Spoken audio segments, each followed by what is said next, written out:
नमस्ते दोस्तों, मैं हूं सुभादीप और आप सुन रहे हैं खौफनाक कहानियां, वो भी मेरी जुबानी। अगर आप डर के शौकीन हैं तो चैनल को सब्सक्राइब और लाइक जरूर करें, घंटी दबाना ना भूलें। आज की कहानी है कच्चा कलवा। गांव का नाम था बैरागपुर। चारों तरफ घना जंगल, टूटी सड़कें और रात होते ही ऐसा सन्नाटा कि अपनी सांसों की आवाज भी भारी लगने लगे। यहां एक पुरानी कहानी बहुत मशहूर थी, कच्चा कलवा। लोग कहते थे ये कोई आम भूत नहीं, ये एक बच्चा है, लेकिन बच्चा होकर भी इंसान नहीं। शुरुआत रात के करीब 2:45 बजे थे। रमेश अपनी मोटरसाइकिल से शहर से लौट रहा था। रास्ता वही जंगल वाला था जहां से लोग दिन में भी गुजरने से डरते थे, लेकिन रमेश को जल्दी घर पहुंचना था। जैसे ही घड़ी ने 3 बजने का संकेत दिया, उसकी बाइक अपने आप बंद हो गई। ये क्या? उसने धीरे से कहा। उसने कई बार किक मारी लेकिन बाइक स्टार्ट नहीं हुई। तभी उसे सामने सड़क के बीचों बीच कुछ दिखा। एक छोटा बच्चा, नंगा, शरीर पर कीचड़ और सिर झुका हुआ। रमेश का गला सूख गया। अरे कौन है वहां? उसने डरते हुए आवाज लगाई। कोई जवाब नहीं। बच्चा धीरे धीरे अपना सिर उठाता है। उसकी आंखें पूरी काली थीं, सफेद हिस्सा बिल्कुल नहीं, और होंठों पर एक अजीब खींची हुई मुस्कान। पहला सामना रमेश के पैर कांपने लगे। बेटा, तुम यहां क्या कर रहे हो? उसने हिम्मत जुटाकर पूछा। बच्चा कुछ नहीं बोला, बस अपना हाथ धीरे धीरे आगे बढ़ाया, जैसे मदद मांग रहा हो, लेकिन उसका हाथ सामान्य नहीं था। हड्डियां टेढ़ी मेढ़ी, उंगलियां जरूरत से ज्यादा लंबी, और जैसे ही रमेश एक कदम आगे बढ़ा, बच्चे की गर्दन अचानक 90 डिग्री मुड़ गई। टक टक टक, हड्डियों के टूटने जैसी आवाज आई। अब उसका चेहरा सीधा रमेश की आंखों में था। सच का पहला संकेत अचानक पीछे से किसी ने जोर से चिल्लाया, भाग रमेश, मत छू उसे। रमेश ने पीछे मुड़कर देखा। गांव का बूढ़ा हरिराम था।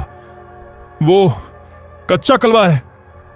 इतना सुनते ही रमेश ने बिना पीछे देखे दौड़ लगा दी, लेकिन दौड़ते हुए उसे एक आवाज सुनाई दी, धीमी, फटी हुई, भैया मुझे घर ले चलो। रमेश रुक गया। उसका दिल कह रहा था वो बच्चा है, उसे मदद चाहिए, लेकिन दिमाग कह रहा था भाग। धीरे धीरे उसने पीछे देखा, और जो उसने देखा उसकी जिंदगी हमेशा के लिए बदल गई। असली रूप बच्चा अब सड़क पर नहीं था, वो पेड़ पर था, उल्टा लटका हुआ। उसका शरीर मकड़ी की तरह मुड़ा हुआ था, आंखें अब और भी गहरी काली हो चुकी थी, और उसका मुंह असामान्य रूप से बड़ा खुला हुआ था, जिसके अंदर कई कतारों में छोटे छोटे दांत थे। वो हंस रहा था, लेकिन आवाज एक बच्चे की नहीं थी। कई आवाजें एक साथ, जैसे कई लोग एक साथ हंस रहे हो। शुरुआत हो चुकी थी। हरिराम ने रमेश का हाथ पकड़ा और उसे घसीटते हुए गांव की तरफ ले गया। तू बच गया आज, हरिराम हांफते हुए बोला, लेकिन वो अब तुझे छोड़ने वाला नहीं है। क्यों? रमेश कांपते हुए बोला। हरिराम ने उसकी आंखों में देखते हुए कहा, क्योंकि तूने उसकी तरफ देखा है, और जिसने भी कच्चा कलवा को देख लिया, वो उसके खेल का हिस्सा बन जाता है। उस रात के बाद रमेश को नींद नहीं आई। जब भी वो आंख बंद करता, उसे वही बच्चा दिखता। रमेश के कमरे के दरवाजे पर लगातार आवाज आ रही थी, थक थक थक, धीमी लेकिन साफ। उसका पूरा शरीर पसीने से भीग चुका था। घड़ी में समय देखा, ठीक 3 बजे, वही समय जब उसने उस बच्चे को पहली बार देखा था। दरवाजे के उस पार कौन है? रमेश ने कांपती आवाज में पूछा। कुछ सेकंड के लिए सन्नाटा छा गया। फिर दरवाजे के ठीक पास से एक बहुत धीमी, टूटी हुई आवाज आई, भैया दरवाजा खोलो, मुझे घर जाना है। रमेश का दिल जैसे रुक गया। वही आवाज, वही बच्चा, लेकिन यह कैसे हो सकता है? वो तो जंगल में था, फिर यहां कैसे? हरिराम की चेतावनी, उसे अचानक हरिराम की बात याद आई। अगर वो तेरे घर तक आ जाए तो समझ ले खेल शुरू हो गया था। कभी दरवाजा मत खोलना, चाहे कुछ भी हो जाए। दिमाग का खेल। दरवाजे के बाहर से रोने की आवाज आने लगी, एक मासूम बच्चे की तरह।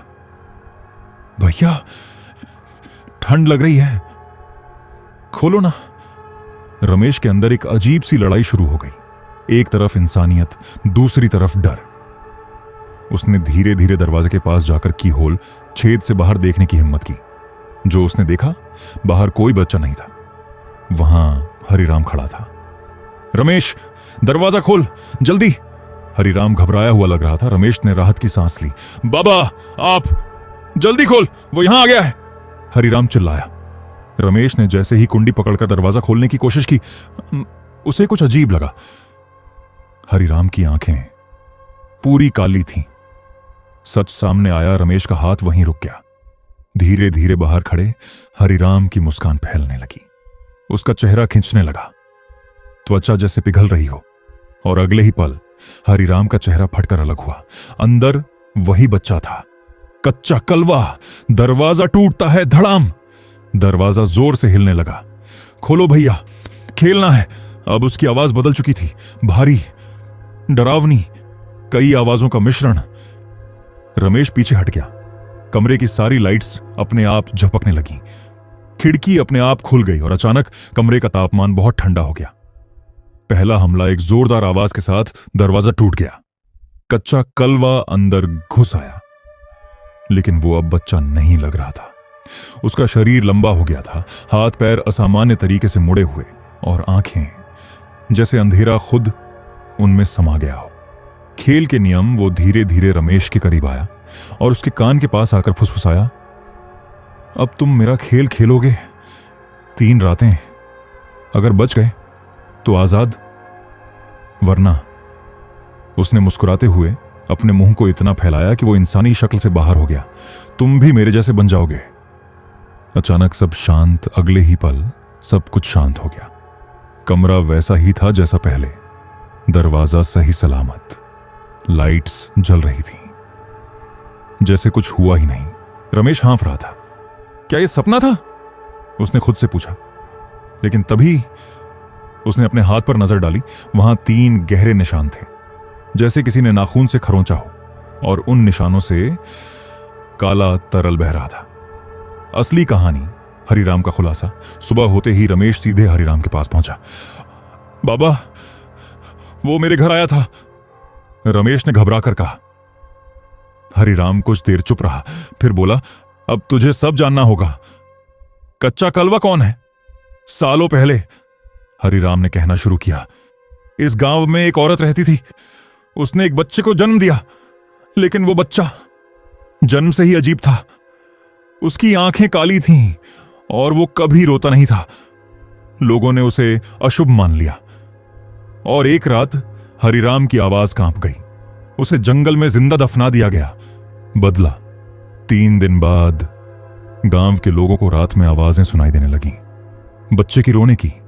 और जो भी उस आवाज के पीछे गया वो कभी वापस नहीं आया। धीरे धीरे सबको समझ आ गया, वो बच्चा वापस आ गया है, कच्चा कलवा बनकर। खेल की सच्चाई। वो सीधे किसी को नहीं मारता। वो खेल खेलता है, 3 रातों का खेल। हर रात वो तुझे डराएगा, तुझे तोड़ेगा, और तीसरी रात अगर तू डर के हार गया तो वो तुझे अपने साथ ले जाएगा।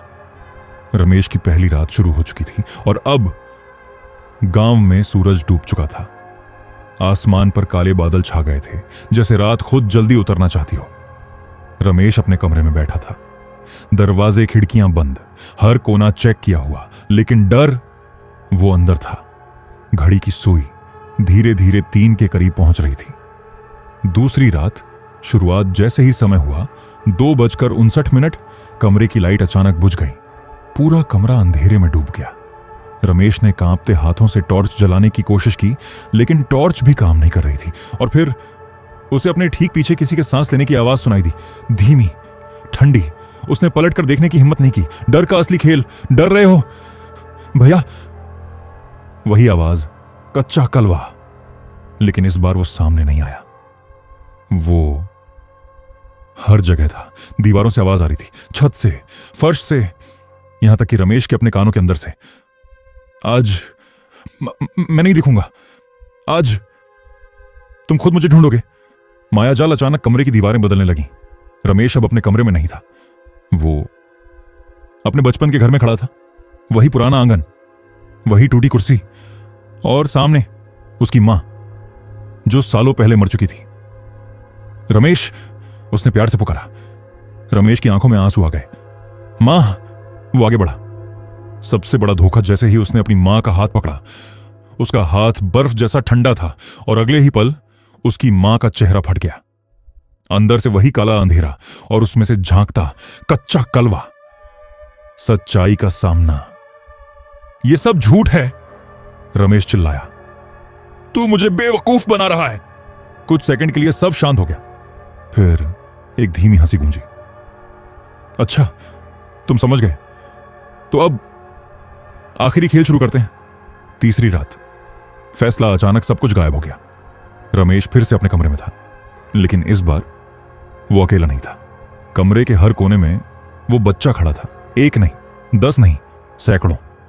सभी की आंखें काली, सभी मुस्कुरा रहे थे। आखिरी शर्त, एक साथ सभी बच्चों ने कहा, तीसरी रात या तो तुम हमें अपना घर दिखाओगे या हम तुम्हें अपना घर दिखाएंगे। रमेश समझ गया, अगर उसने हार मान ली तो वो भी उन्हीं की तरह बन जाएगा। अंतिम लड़ाई। रमेश ने अपनी आंखें बंद की। हरिराम की बात याद आई। डर को मत मान, वरना वो तुझे खा जाएगा, उसने जोर से चिल्लाया। मैं नहीं डरता। अचानक सारी आवाजें बंद हो गईं। सभी बच्चे गायब हो गए, सिर्फ एक बचा, कच्चा कलवा। असली रूप। अंतिम बार वो धीरे धीरे अपने असली रूप में आया। अब वो किसी बच्चे जैसा नहीं था। उसका शरीर सड़ चुका था, आंखें अंधेरे का गड्ढा बन चुकी थीं और उसकी आवाज जैसे मौत खुद बोल रही हो। डरते नहीं हो? फैसला। रमेश उसके सामने खड़ा रहा। डर तो था, लेकिन उसने उसे दिखाया नहीं। नहीं। कुछ सेकंड के लिए कच्चा कलवा चुप रहा, फिर उसकी मुस्कान धीरे धीरे गायब हो गई। खेल खत्म या नहीं? अचानक वो पीछे हट गया। उसका शरीर धुएं की तरह हवा में घुलने लगा और जाते जाते उसने कहा, तुम जीत गए। लेकिन खेल कभी खत्म नहीं होता। सुबह सुबह की पहली किरण के साथ सब कुछ सामान्य हो गया। रमेश जिंदा था। गांव में खबर फैल गई, किसी ने कच्चा कलवा का खेल जीत लिया। हरिराम ने गहरी सांस ली। सालों बाद कोई बचा है। कुछ दिन बाद रमेश पूरी तरह ठीक लग रहा था, सब कुछ सामान्य। लेकिन एक रात वो खुद 3 बजे जागा, बिना किसी कारण। उसने आईने में खुद को देखा और अचानक उसकी आंखें कुछ सेकंड के लिए पूरी काली हो गईं। उसके होंठों पर एक हल्की मुस्कान आई और उसके मुंह से धीमी आवाज निकली, भैया मुझे घर ले चलो। रमेश अब पहले जैसा नहीं रहा था। बाहर से सब सामान्य था। वो गांव में घूमता, लोगों से बात करता, हंसता भी था, लेकिन उसकी आंखों के पीछे कुछ बदल चुका था। हर रात ठीक 3 बजे वो अपने आप जाग जाता। ना कोई आवाज, ना कोई दस्तक, फिर भी जैसे कोई उसे अंदर से जगा रहा हो। पहला संकेत उस रात भी वहीं हुआ। रमेश अचानक उठ बैठा। कमरे में अजीब सी ठंड थी। उसने इधर उधर देखा, सब ठीक था, लेकिन फिर उसकी नजर फर्श पर पड़ी। कीचड़ के निशान, छोटे छोटे पैरों के निशान, जो दरवाजे से शुरू होकर सीधे उसके बिस्तर तक आ रहे थे। आईना सच दिखाता है। रमेश धीरे धीरे उठकर आईने के सामने गया। कुछ सेकंड तक सब सामान्य था। फिर आईने में उसका चेहरा मुस्कुराने लगा, जबकि असली रमेश बिल्कुल स्थिर खड़ा था। उसकी आंखें धीरे धीरे काली होने लगीं और आईने वाला रमेश बोला, अब मेरी बारी है। हरिराम को शक। अगले दिन हरिराम रमेश से मिलने आया। जैसे ही उसने रमेश को देखा, उसकी आंखें सिकुड़ गईं। तू ठीक तो है? उसने पूछा। हां बाबा, रमेश मुस्कुराया, लेकिन उस मुस्कान में कुछ था जो इंसानी नहीं था। छुपा हुआ सच। हरिराम ने धीरे से कहा, तू जीत गया था, लेकिन पूरी तरह नहीं। रमेश चुप रहा। हरिराम ने आगे कहा, कच्चा कलवा कभी हारता नहीं, वो बस जगह बदलता है। अंदर की आवाज। उस रात रमेश को पहली बार वो आवाज अपने अंदर से सुनाई दी, भैया अब हम साथ हैं। वो घबरा गया। नहीं, मैं तुझे बाहर निकाल दूंगा। आवाज हंसी, मैं बाहर नहीं हूं, मैं यहीं हूं। काबू खोना। धीरे धीरे रमेश को अजीब चीजें महसूस होने लगी। कभी उसके हाथ अपने आप हिलने लगते, कभी वो बिना सोचे किसी अंधेरे कोने को घूरता रहता। और सबसे डरावना, उसे लोगों को देखकर वही एहसास आने लगा जैसे वो पहले करता था, उन्हें घर छोड़ना है। पहला शिकार एक रात गांव का एक छोटा बच्चा रास्ते में रो रहा था। रमेश उसके पास गया। क्या हुआ? उसने पूछा। बच्चे ने कहा, मुझे घर जाना है। रमेश के होठों पर वही मुस्कान आ गई। उसकी आंखें धीरे धीरे काली हो गईं और उसके मुंह से वही आवाज निकली, चलो मैं तुम्हें घर छोड़ देता हूं। हरिराम की आखिरी कोशिश। हरिराम ने यह सब देख लिया। वो दौड़कर रमेश के पास आया। रुक जा, तू अभी भी लड़ सकता है, उसने चिल्लाया। कुछ सेकंड के लिए रमेश रुक गया। उसकी आंखों में इंसानियत और अंधेरा दोनों लड़ रहे थे। अंदर की लड़ाई, मैं नहीं बनूंगा तेरे जैसा, रमेश ने दांत भींचकर कहा। अंदर से आवाज आई, तू बन चुका है, बस मानना बाकी है। खतरनाक सच। अचानक रमेश जोर से चीखा। उसका शरीर कांपने लगा और अगले ही पल वो जमीन पर गिर पड़ा। कुछ सेकंड के लिए सब शांत हो गया। अंत या कब्जा? जब रमेश उठा सब कुछ शांत था। उसने हरिराम की तरफ देखा और धीरे से मुस्कुराया। बाबा, अब सब ठीक है। हरिराम कुछ समझ नहीं पाया, लेकिन फिर रमेश की परछाई दीवार पर हिली, जबकि वो खुद स्थिर खड़ा था। उस रात गांव में फिर से आवाजें सुनाई देने लगी। एक बच्चे की आवाज, भैया मुझे घर ले चलो। लेकिन इस बार आवाज जंगल से नहीं, गांव के अंदर से आ रही थी। बैरागपुर अब पहले जैसा नहीं रहा। दिन में सब सामान्य दिखता, लेकिन रात होते ही गांव में एक अजीब खामोशी उतर आती और हर रात ठीक 3 बजे वही आवाज गूंजती, भैया मुझे घर ले चलो।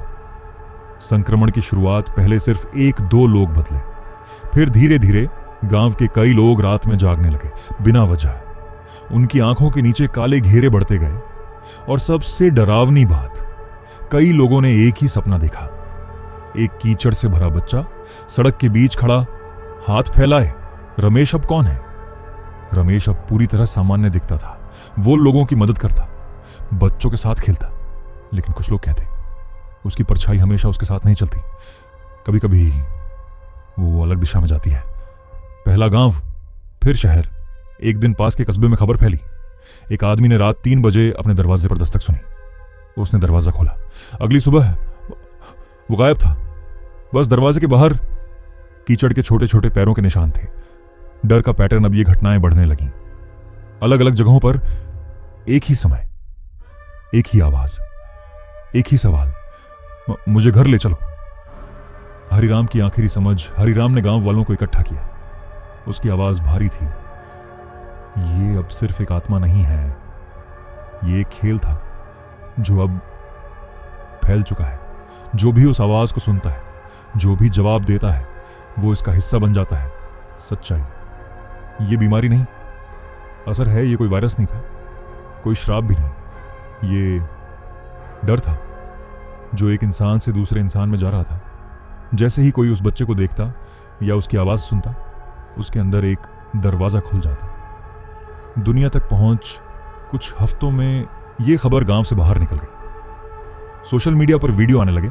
खाली सड़क पर खड़ा एक बच्चा CCTV में दिखती, काली आंखें, 3 बजे अपने आप खुलते दरवाजे। लोगों ने इसे नाम दिया द ब्लैक चाइल्ड फेनोमेन। लेकिन बैरागपुर के लोग जानते थे ये क्या है। अंतिम सच, एक रात हरिराम ने आखिरी बार रमेश का सामना किया। तू अब वो नहीं रहा, उसने कहा। रमेश मुस्कुराया। मैं अकेला भी नहीं हूं, अब हम बहुत हैं।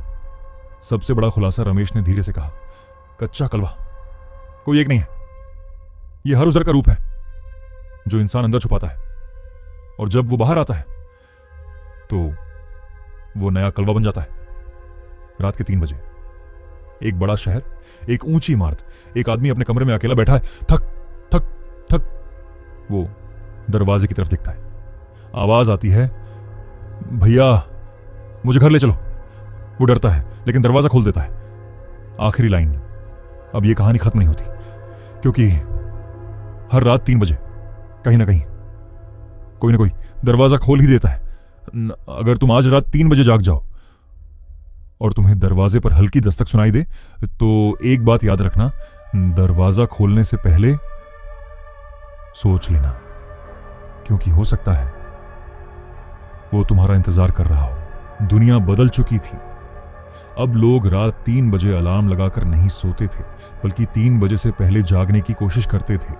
क्योंकि जो जागते हुए सुनता है वो बच सकता है, लेकिन जो नींद और डर के बीच फंस जाता है वो उसका हो जाता है। नई टीम, सरकारें, वैज्ञानिक, तांत्रिक सब मिलकर इस रहस्य को समझने की कोशिश कर रहे थे। इसी दौरान एक छोटा सा ग्रुप बना, एक मनोवैज्ञानिक, एक टेक एक्सपर्ट, एक तांत्रिक और हरिराम उनका मकसद था इस खेल का नियम समझना और इसे तोड़ना। उन्होंने सैकड़ों केस स्टडी देखे। हर जगह एक चीज कॉमन थी, समय। 3 बजे AM आवाज, मदद मांगता बच्चा प्रतिक्रिया। अगर इंसान भावनात्मक हो जाए, खेल शुरू। मनोवैज्ञानिक ने कहा, यह बाहर का भूत नहीं है, ये इंसान के अंदर के डर और दया का टकराव है। पहला प्रयोग, उन्होंने एक आदमी को चुना जिसने अभी तक आवाज नहीं सुनी थी। उसे एक कमरे में बंद किया गया। CCTV, सेंसर सब चालू। रात 3 बजे थक थक थक आवाज आई, मुझे घर ले चलो। आदमी कांपने लगा, लेकिन टीम ने उसे पहले ही सिखाया था, जवाब मत देना, महसूस मत करना, सिर्फ देखना। अजीब नतीजा, आदमी ने कोई प्रतिक्रिया नहीं दी।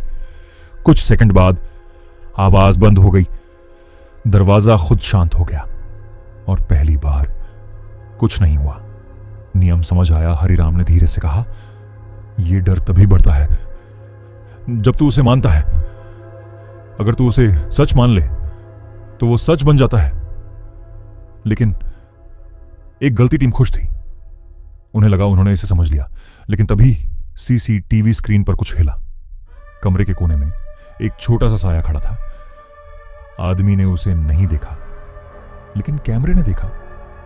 नई सच्चाई और खतरनाक। तांत्रिक बोला, यह सिर्फ आवाज नहीं है, यह अब बिना बुलाए भी आ सकता है। अब इसे जवाब की जरूरत नहीं, अब यह खुद रास्ता बना रहा है। रमेश की वापसी। उसी रात रमेश खुद उस लैब में आ गया। कोई दरवाजा नहीं खुला, कोई अलार्म नहीं बजा, वो बस अंदर खड़ा था, मुस्कुराते हुए। आखिरी संवाद, तुम लोग खेल को समझ गए, रमेश बोला, लेकिन एक चीज भूल गए।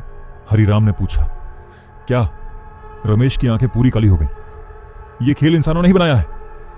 डर, दया, अकेलापन, हम बस उनका रूप है। अंतिम खुलासा। रमेश ने धीरे से हाथ उठाया और कमरे की लाइट्स बंद हो गईं। हर स्क्रीन पर अलग अलग शहरों के लोग दिखने लगे। सभी एक ही समय पर दरवाजे की तरफ देख रहे थे। सबसे खतरनाक सच, अब ये एक जगह नहीं है, रमेश बोला, ये हर जगह है और अब कोई दरवाजा बंद नहीं है। उस रात के बाद दुनिया में कोई भी सुरक्षित नहीं रहा। अब यह तय नहीं करता कि वो कहां जाएगा, बल्कि कौन उसे महसूस करेगा। आखिरी लाइन, अगर तुम ये पढ़ रहे हो और तुम्हें अचानक लगे कि कोई तुम्हारे पीछे खड़ा है, तो मुड़ना मत, क्योंकि हो सकता है इस बार उसे दरवाजा नहीं चाहिए। दुनिया अब 2 हिस्सों में बंट चुकी थी, जो लोग आवाज सुन चुके थे और जो बस इंतजार कर रहे थे। हर शहर में, हर देश में रात के 3 बजे एक जैसी खामोशी उतरती, जैसे पूरी दुनिया एक ही पल में सांस रोक लेती हो। आखिरी प्लान, हरिराम और उसकी टीम ने एक अंतिम योजना बनाई। अगर यह डर इंसान के अंदर से पैदा होता है, मनोवैज्ञानिक बोला, तो इसे बाहर से नहीं, अंदर से ही खत्म करना होगा। प्लान था एक इंसान को जानबूझकर उस लूप में भेजना, लेकिन इस बार भागने के लिए नहीं, लूप को अंदर से तोड़ने के लिए। कौन जाएगा? सब चुप थे, क्योंकि इसका मतलब साफ था, जो अंदर जाएगा वो शायद कभी वापस नहीं आएगा। तभी हरिराम आगे बढ़ा, मैं जाऊंगा। लूप में प्रवेश। रात 3 बजे, एक खाली कमरा, दरवाजा बंद, कैमरे चालू। थक थक थक। भैया, मुझे घर ले चलो, हरिराम ने धीरे से कहा। चल, आज मैं तुझे तेरे घर छोड़ता हूं। दूसरी दुनिया। जैसे ही उसने दरवाजा खोला, वो कमरे में नहीं था, वो एक अंधेरी जगह में खड़ा था। चारों तरफ धुंध और सामने सैकड़ों बच्चे, सभी कच्चा कलवा। सच का सामना। उन सभी ने एक साथ कहा, तू खुद आया है। क्यों? हरिराम ने जवाब दिया, तुम्हें खत्म करने। सबसे बड़ा रहस्य। अचानक सभी बच्चे एक में मिल गए, एक विशाल काले रूप में, और उसने कहा, हमें खत्म नहीं किया जा सकता, क्योंकि हम पैदा होते हैं हर उस इंसान में जो डरता है लेकिन मदद करना चाहता है। हरिराम की समझ। हरिराम मुस्कुराया, तो मतलब तुम बाहर से नहीं आते, तुम अंदर से बनते हो। लूप तोड़ने का तरीका, हरिराम ने अपनी आंखें बंद की और पहली बार उसने उस आवाज को महसूस किया, बिना डर के, बिना दया के, बस समझ के साथ। उसने कहा, तू बच्चा नहीं है, तू मेरा डर है और मैं तुझे स्वीकार करता हूं। अंतिम टकराव कुछ सेकंड के लिए सब रुक गया। अंधेरा कांपने लगा, आवाजें टूटने लगीं। अगर तू हमें मान लेगा तो हम खत्म हो जाएंगे। फैसला हरिराम ने गहरी सांस ली। तो खत्म हो जाओ। लूप टूटता है अचानक, पूरी जगह सफेद रोशनी से भर गई। सभी आवाजें बंद, सभी परछाइयां गायब। वास्तविक दुनिया कमरे में कैमरे बंद हो गए। दरवाजा अपने आप खुला। टीम अंदर दौड़ी। हरिराम जमीन पर पड़ा था, शांत, बिना किसी हरकत के। क्या वो सफल हुआ? कुछ सेकंड बाद उसने धीरे धीरे आंखें खोली। इस बार उसकी आंखें बिल्कुल सामान्य थीं। दुनिया में बदलाव उस रात के बाद किसी ने कोई दस्तक नहीं सुनी, कोई आवाज नहीं, कोई काला बच्चा नहीं। सब कुछ खत्म हो गया।